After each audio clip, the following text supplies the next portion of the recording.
ശത്രുക്കളുണ്ട്. എങ്ങനെയാ ശത്രുക്കൾ ഉണ്ടാകുന്നത്? നിങ്ങളുടെ വീട്ടിൽ നല്ല ഒരു വണ്ടി മേടിച്ചാൽ മതി, കുറച്ചുപേര് ചുമ്മാ ശത്രുക്കളാവും.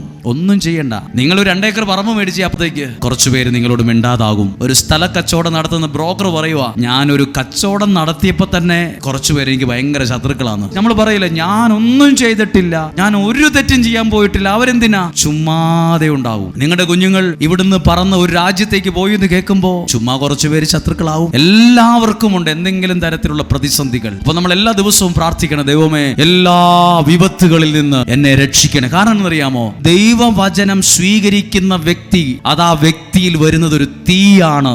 ബൈബിൾ വചനം ജെറമിയ പ്രവാചകന്റെ പുസ്തകം 23:29 പറയുന്നു, എന്റെ വചനം തീ പോലെയാണെന്ന്. എവിടെയെങ്കിലും നിങ്ങൾ കണ്ടിട്ടുണ്ടോ പാറിപ്പറക്കുന്ന ഈച്ച തീയോട് ചങ്ങാത്തം കൂടുന്നത്? തീയോട് കളിക്കാൻ നിൽക്കത്തില്ല, അത് ഓടിപ്പോവും, അപകടമാണെന്നറിയാം. ദൈവവചനം തീയാണ്.